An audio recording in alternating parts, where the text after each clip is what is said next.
Estamos con Atilio Borón. Muchas gracias, Atilio, por venir. Te citamos para conversar de varios temas, pero nos gustaría arrancar con uno que tiene que ver con Venezuela, además, porque es inminente la convocatoria a la constituyente. Sí. Y en principio nos gustaría saber cuál es tu opinión sobre cómo se llega a este grado de conflicto y si esto involucra de alguna forma algunos errores por parte del gobierno de Maduro.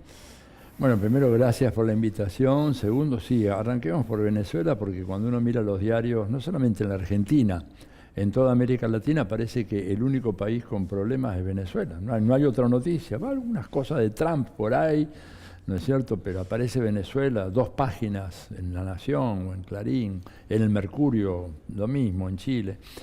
Mira, en Venezuela, sintetizando, lo que está pasando, hay un gobierno que es producto de un impulso revolucionario que arrancó con Chávez en el 99, ¿verdad? Y que a medida que se fueron desenvolviendo una serie de contradicciones dentro de la sociedad venezolana, porque hay un sector que no quiere de ninguna manera que ese país cambie, no quería y no quiere ahora, y quieren volver al pasado, como en el Brasil. En la medida en que esas contradicciones se van desarrollando y que el precio del petróleo, que fue un elemento importante que permitió tener un cierto manejo presupuestario muy grande al gobierno de Chávez, se desploma de $120 el barril a 25, 28, ahora subió un poquito, está en 40, 45, evidentemente que esto tensa las relaciones políticas, sociales, pero hay que colocar esto dentro de un plan. Lo que está pasando en Venezuela es producto de un plan. Lo podés leer anticipadamente. Hay 2 documentos fundamentales, uno hecho por el Comando Sur, se llama Operación Venezuela Freedom 2, o sea, Venezuela Libertad 2, y el otro es un manual de operaciones que elaboró para la CIA un señor que se llama Eugene Sharp, y que se consigue en la web, se llama De la dictadura a la democracia, y te indica todos los pasos que hay que hacer para derrumbar a un gobierno autoritario o dictatorial. Por supuesto, para todos estos sectores que se oponen al chavismo y a Maduro, Venezuela es una dictadura horrible. Para eso es una construcción mediática. Venezuela tiene mucho más libertad de prensa, por ejemplo, que la Argentina. De lejos, de lejos. O sea, la uniformidad mediática que hay en la Argentina no la tenés en Venezuela. En Venezuela tenés un gobierno que tiene una prensa opositora muy fuerte, canales de oposición muy fuertes, radios muy fuertes, ¿verdad? Y sin embargo, una dictadura. En Venezuela no hay un solo periodista muerto, en México hay 7. ¿Te enteraste vos? ¿Se habrá enterado la audiencia de que mataron, ojo, 7 en este año? Desde el 2000 para acá son más de un centenar los periodistas asesinados en México. Entonces, lo que hay en Venezuela es una pugna para tratar de destruir el proyecto revolucionario que empezó con Chávez, con esto te redondeo, ¿no es cierto?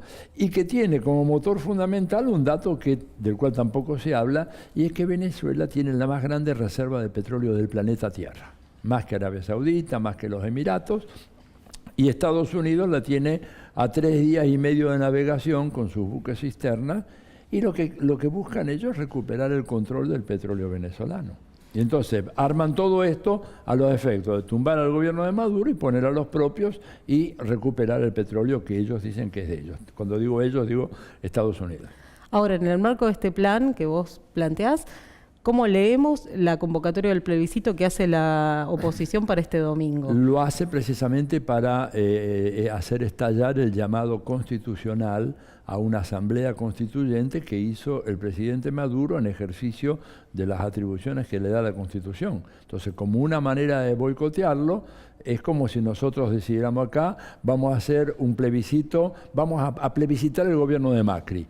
Y hacemos una convocatoria por nuestra cuenta, digamos, imagínate lo que nos puede pasar, ¿verdad? Y qué valor puede tener eso. Pero lo hacen como un gran montaje periodístico para decir de que hay represión, hay violencia, hay autoritarismo estatal en Venezuela. Eso no tiene ningún valor.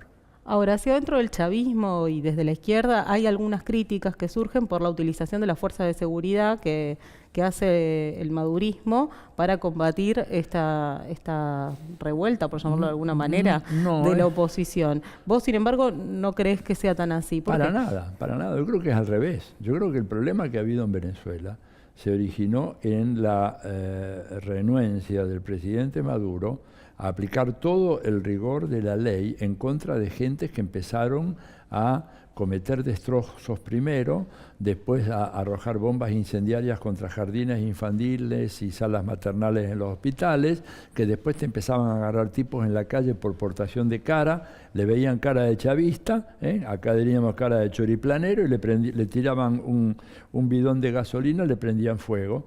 Y el gobierno ante eso reaccionaba débilmente, a mi manera de ver, con gases lacrimógenos en contra de los revoltosos y cañones de agua, ¿verdad?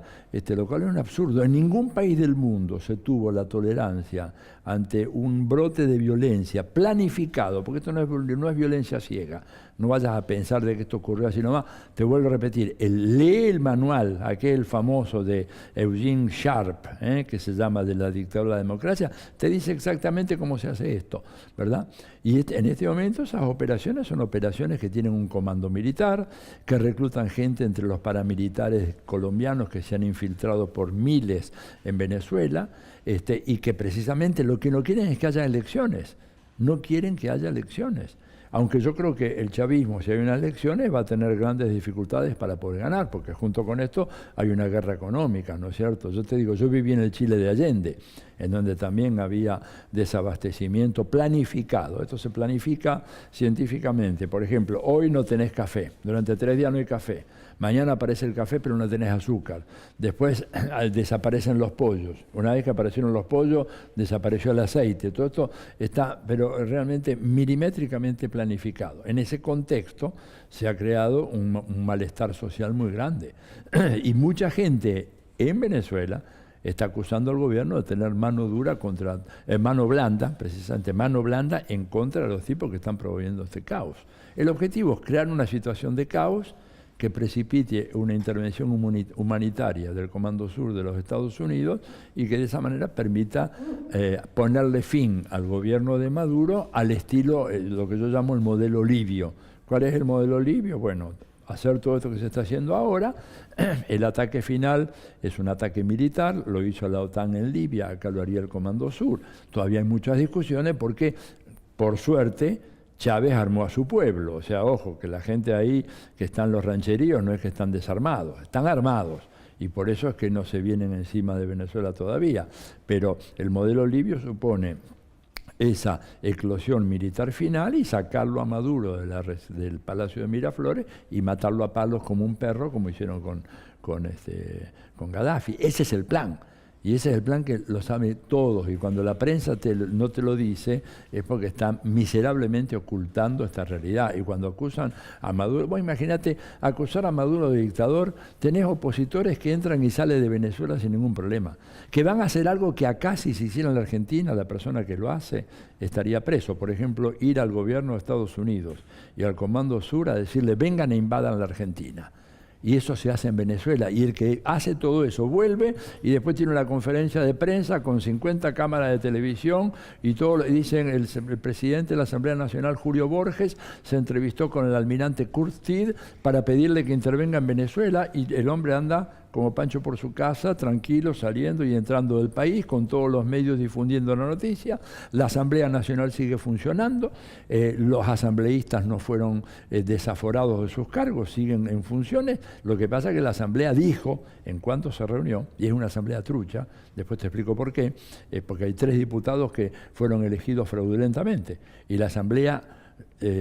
cuando el Tribunal de Justicia le dice, miren que aquellos 3 entraron de manera incorrecta porque hubo fraude comprobado, dijeron, no, para nosotros está bien. Es como si acá, con el famoso diputrucho, ¿no es cierto?, en la época de Menem, se hubiera aprobado una ley aquella y el Congreso hubiera dicho, no, no importa que ese tipo no fuese diputado, igual la ley es válida. Bueno, esa Asamblea Nacional lo único que quiso hacer en 1 año y medio es destituir a Maduro y no han podido hacerlo. Se hubieran dedicado a hacer leyes, tenían mayoría. una mayoría absoluta de 2/3. No quieren, pero ellos no quieren la ley, no quieren la democracia, lo que quieren es sacarlo por la fuerza a Maduro y listo.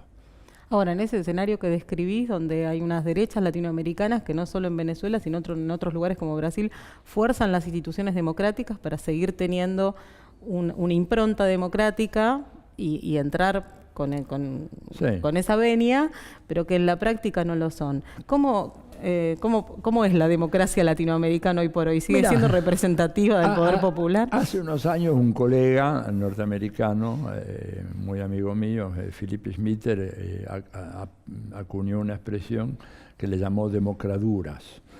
Una especie de mezcla entre democracia y dictadura.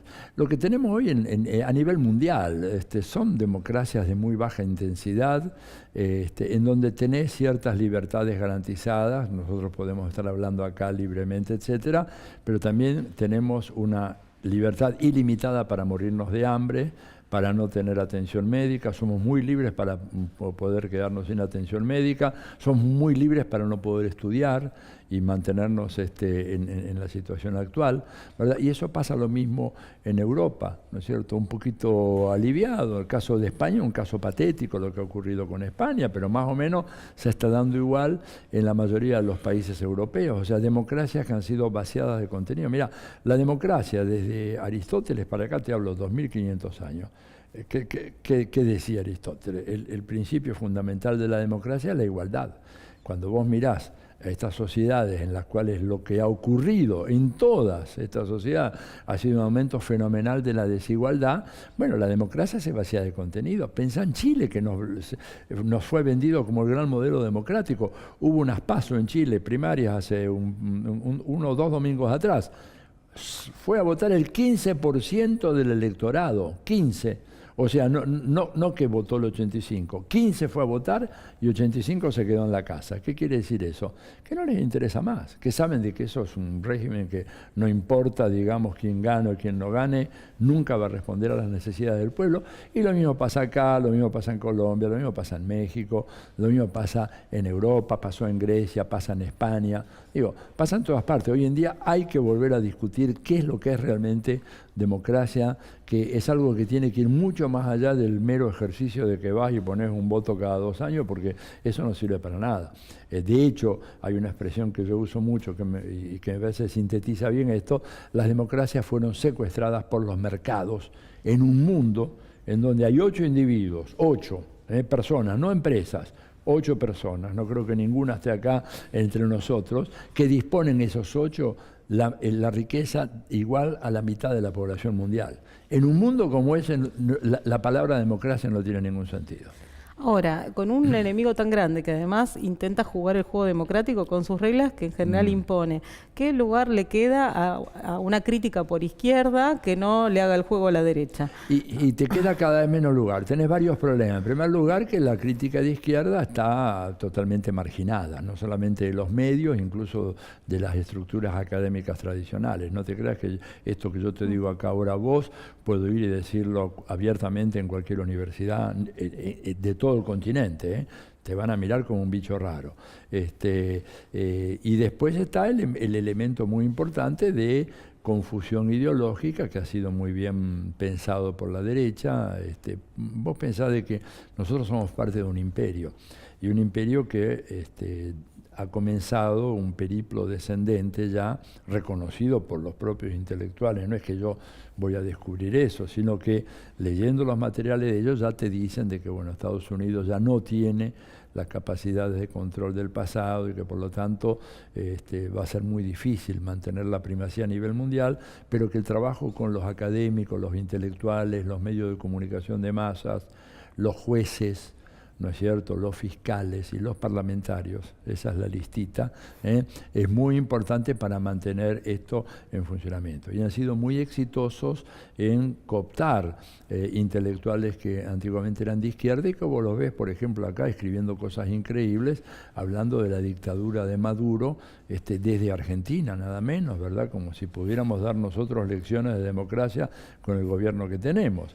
Pero bueno, es una lucha que tenemos que dar. Frei Beto acuñó una expresión que yo hago mía, que es la necesidad de una realfabetización política de América Latina, ¿verdad? Porque nos han desalfabetizado, nos han embrutecido los grandes medios de comunicación, la televisión, la radio, la gran prensa, y vos lo ves como ha habido una caída fenomenal en lo poco que queda del debate político en la Argentina, digamos, o en cualquier país de América Latina. Tenemos que reaccionar ante eso. Vamos a reaccionar, pero nos va a costar mucho, ¿no es cierto? Pero se acercan tiempos muy tumultuosos en toda la región, muy tumultuosos. Vos lo mencionaste a Frei Beto y hace poquito diste una charla con él en IMPA donde arriesgaste un pronóstico más optimista que algunos otros y hablaste de que los procesos progresistas en Latinoamérica están en un momento de meseta y no de fin de ciclo. ¿Qué elementos tenés para No, y pensar sigo sosteniendo eso. Yo creo que, un poco la fórmula aquella gramsciana, ¿no es cierto? Pesimismo de la inteligencia, optimismo de la voluntad. Yo reacciono ante todo un cúmulo de intelectuales, periodistas, políticos que dicen se ha llegado ya al fin de ciclo. No, eso es una manera de convencernos de que no luchemos más, de que bajemos los brazos. Y yo un poco planteaba, bueno, evidentemente que nos hemos amesetado, que el impulso inicial se ha adormecido, no cabe ninguna duda de eso, que estamos con problemas muy fuertes, que Estados Unidos se nos vino encima. A recuperar lo que ellos consideran que es propio, controlar su patio trasero. Pero bueno, ahí lo tenés a Evo, ahí lo tenés a Sánchez Serén en El Salvador, lo tenés a Daniel Ortega en Nicaragua, se ganan las elecciones muy difíciles, pero se ganaron las elecciones en Ecuador, ¿no es cierto? Y después tuvieron que armar una gavilla, como decía Frei Beto, una gavilla de bandidos en Brasil, corruptos hasta la médula, que la mayoría ya están todos presos, los que acusaron a Dilma, para dar un golpe de Estado blando, llamado blando, lo cual quiere decir que no confían en que puedan apelar a la voluntad popular para seguir. O sea, yo estaría preocupado por un fin de ciclo progresista si viera que hay una corrida hacia la derecha de los electorados de América Latina, pero no lo hay. Inclusive la Argentina, realmente acá se perdió más producto de la incompetencia en la planificación de la campaña política que por otras razones. Digo, los informes del Departamento de Estado hasta en marzo del 2015 daban como seguro ganador a Daniel Scioli. Claro, no podían pensar allá en Washington que acá se podían cometer tantos errores seguidos en cadena para terminar en una derrota, ¿verdad? Pero aún así hay que ver qué pasa para adelante. Y yo digo, tengo confianza además porque los problemas fundamentales que están en la base de lo que fue el auge de este ciclo de izquierda y progresista en América Latina están ahí. Tenemos sociedades muy desiguales. Vos pensás Brasil, por ejemplo, ahora. La legislación que pasaron hace un par de días en Brasil. La legislación laboral, la aprobación de la acaba liquida con más de 100 derechos conquistados de la época de Vargas. Te estoy hablando de la época de los años 40 para acá, o sea, hay un retroceso de 60, 70 años. Ellos confían en la pasividad del pueblo brasileño, ¿verdad? Y confían en que hay una tradición de sometimiento producto de la esclavitud. No tenemos que olvidar que Brasil y Cuba fueron los dos últimos países en abolir la esclavitud a nivel mundial. O sea, eso te deja un ADN, ¿verdad?, en la conciencia popular muy, muy complicado de remover y de resignación ante todo aquello. Pero la duda está de si en algún momento no se despierta el gigante, ¿verdad? Porque yo no sé cómo van a hacer para aplicar eso. O la reforma previsional, que es una locura también, que quieren implantar, que te exigiría 49 años de aportes ininterrumpidos para poder aspirar a una jubilación. Eso y decir que se acabó la jubilación como derecho consagrado desde finales del siglo XIX en Alemania por Bismarck, que estamos hablando de, mirá, un retroceso de 150 años. Esto es lo que quieren hacer estos tipos ahora. No les va a dar, no va a funcionar, esto se les va a caer. El problema que yo veo es que nosotros todavía estamos demasiado, como te puedo decir, conmovidos y preocupados por la coyuntura, la inmediatez de la coyuntura, y no tenemos muy claro cómo vamos a hacer para salir para adelante. Y yo creo que la gran misión de las fuerzas populares ahora, ¿no es cierto?, los movimientos sociales, los partidos de izquierda o progresistas, los sindicatos, etcétera, es sentarnos a ver, bueno, cómo reconstituimos esto que esta gente, este desastre que han producido en toda la región y en donde se ha llegado a límites extremos, no solamente, digo, uno dice la Argentina, pero anda México es peor, con un proceso en donde México se transforma en un narcoestado, de haber sido el estado más sólido que tuvo América Latina en la segunda mitad del siglo XX, un estado en forma, con alto nivel de formación, con una burocracia muy capacitada, hoy en día es un narcoestado. Y en donde la inseguridad, digamos, en México, una cosa te digo, acá estamos mal, acá tenemos 7, 8 homicidios por día, en México 55. Te digo para darnos una idea. Y bueno, México es el país que avanzó más en el Tratado de Libre Comercio con Estados Unidos y en poner en marcha las políticas aquellas, que por eso hay que oponerse, porque son políticas criminales que producen estos efectos que te estoy diciendo ahora. Y por último, ¿qué rol juegan las clases medias en esta posibilidad? Me olvidé, tendría que haberte traído un librito que sacamos hace poco, una compilación que sacamos con varios amigos, ¿verdad? Con Ezequiel Ipar, Ezequiel Adamowski, Ernesto Villanueva, Sergio Morresi, Mónica Redonda y yo. Lo presentamos los otros días con la presentación que hizo Horacio González. Y un rol muy importante, porque no son las clases medias tradicionales ahora, ¿verdad? Acá el fenómeno que se ha producido es que con estos gobiernos progresistas en América Latina hubo sectores que fueron sacados de una situación de pobreza, algunos de indigencia, pero que se los sacó por la vía fundamentalmente del consumo, pero sin educación política, ¿verdad? Cuando vos lo que haces es potenciar la capacidad de consumo de un sector que estuvo postergado durante siglos. Y ojo, yo no comparto la crítica de algunos, dicen, no deben consumir, es una tontería, que consuman todo lo que quieran.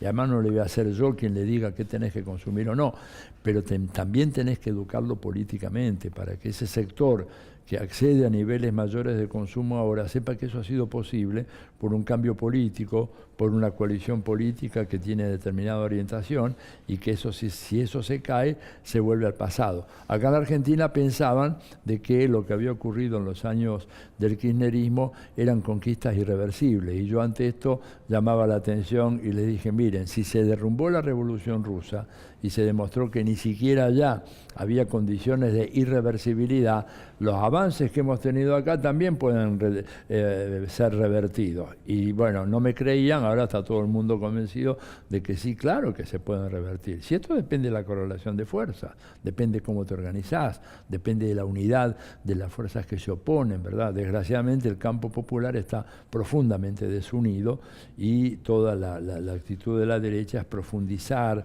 estos debates, estos clivajes que nos debilitan y ellos entonces van avanzando en la medida en que dejamos el campo abierto. Atilio, muchísimas gracias por venir. Bueno, gracias a vos.